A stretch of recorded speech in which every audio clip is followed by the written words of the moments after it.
प्यारे तलबा व तालिबात, अस्सलामु अलैकुम।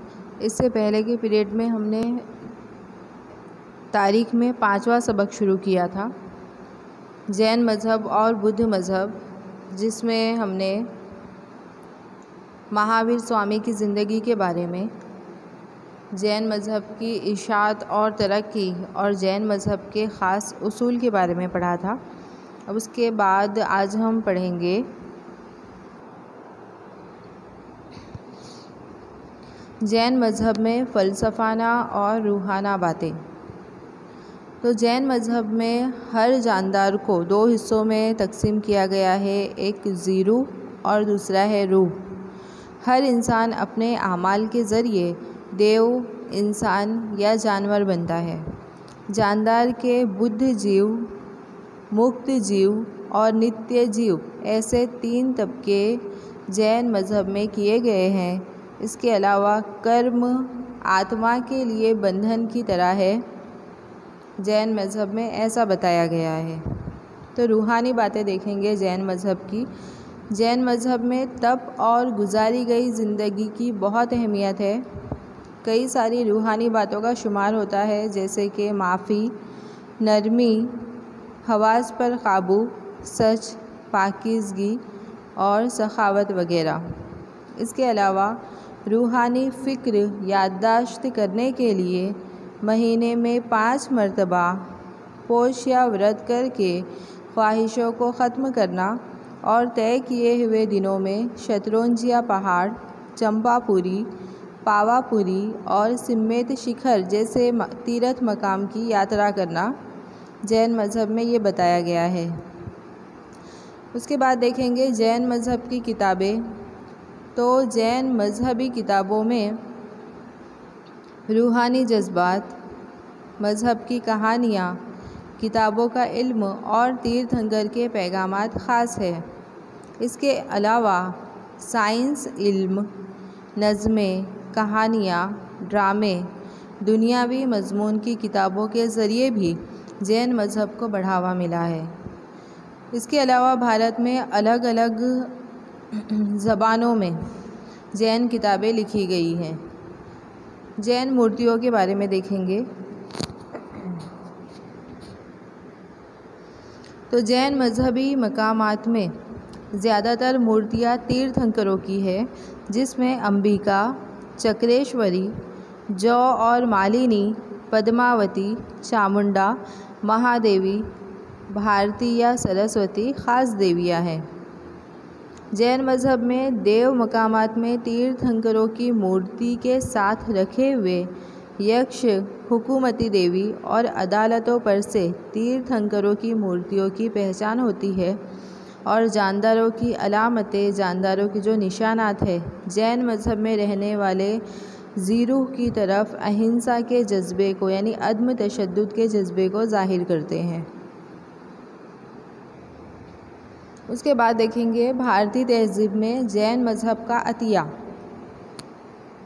सबसे पहले अदबी शोबे में देखेंगे तो महावीर स्वामी और उनसे पहले के तीर्थंकरों ने ज़बानी पैगाम दिए थे, लेकिन उनके पैरोकार के जो शागिर्द थे, उन्होंने महावीर स्वामी के पैगामात को किताबी शक्ल देकर उसे एहतियात से संभाल कर रखा है। जैन मज़हब के कदीम अदब 14 पर्व और 12 हिस्सों में तकसीम किया गया है, जिसमें साधुओं, जैन पैरोकार के उसूल या कानून का शुमार होता है। इसके अलावा कदीम ज़माने में कई सारी किताबें लिखी गई हैं जैन मज़हब के लिए। अंग और दश वितालिक सूत्र की तश्कील प्राकृत या अर्ध मागधी ज़बान में लिखी गई। संस्कृत ज़बान में भी कई सारी जैन किताबें लिखी गई। इसके अलावा हरिवंश पुराण, संघदास गनी की लिखी हुई किताब वासुदेव हंडी नाम की किताब भी बहुत मशहूर है, जो कि जैन मज़हब की किताब है। गुजरात के मुसन्निफ़ हेमचंद्र आचार्य ने प्राकृत ज़बान में सिद्ध हेम शब्दानुशासन नामी किताब लिखी, जो कि ग्रामर की किताब है। इसके अलावा दोया श्रेय नाम की किताब भी बहुत मशहूर है। गुजरात के वाघेला ख़ानदान के राजमंत्री वस्तुपाल और तेजपाल भी बहुत बड़े मुसन्निफ थे। शायर सोमेश्वर की लिखी हुई कीर्ति कौमुदी नाम की किताब भी बहुत मशहूर है। तो जैन साधुओं के ज़रिए कदीम किताबों की नकली की हुई किताबें गुजरात के पाटन शहर में रखी हुई है। जैन मुसन्निफ़ों ने संस्कृत और प्राकृत ज़बान के अलावा कन्नड़, तमिल, तेलुगु, गुजराती, राजस्थानी जैसी कई सारी ज़बानों में किताबें लिखी हैं। इसके अलावा तमिल ज़बान की मशहूर किताब कुरल के कई सारे हिस्सों की तश्कील जैनों के ज़रिए हुई है। उसके बाद देखेंगे समाजी शौबे में अतिया। तो भारतीय समाज और तहज़ीब में जैन ख़यालों ने बहुत अहम रोल अदा किया है। जैन मज़हब ने भारतीयों को नेक आमाल और परहेज़गार ज़िंदगी गुजारने के लिए दरस दिया है।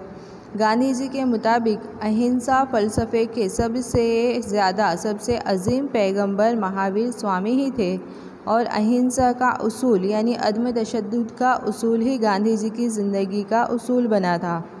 इसके अलावा जैन मज़हब जानवरों के लिए रहम, वादा और कर्म से अदम तशद्दुद की कबूलियत पर ज़ोर देता है। ज़ात पात, ज़बान या इलाका यहाँ तक कि मर्द औरत के भेदभाव के बगैर हर किसी को जैन मज़हब में समाज में ऊंचा मकाम दिया गया है।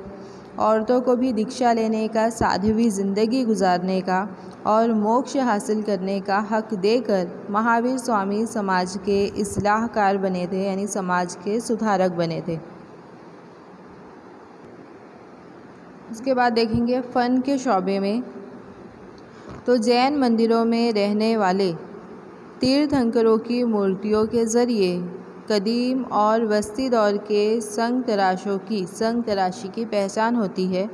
वस्ती भारत में आए हुए खजुराहो में पार्श्वनाथ, मुश्किनाथ और आदिनाथ नाम के मंदिर आए हुए हैं और इन मंदिरों में जो मूर्तियां हैं वो मूर्तियां रहमदिली को जाहिर करती है।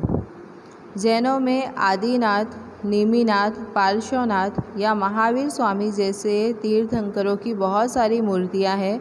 उनकी अलामतें मजहबी मकामात की दीवारों पर, छतों पर, सुतूनों पर, दाखिली दरवाज़ों पर तराशी गई है, जो कि संग तराशी का बेहतरीन नमूना है।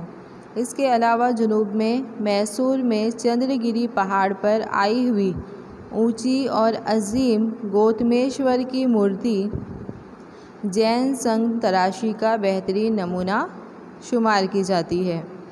फ़न तामीर में ओडिशा के पुरी ज़िले में राजा खारवेल की उदयगिरी और खंडगिरी पहाड़ों में बनाई हुई 35 गुफाएं मिलती है, जिनमें रानी गुफा और गणेश गुफा सबसे ज़्यादा अहम है।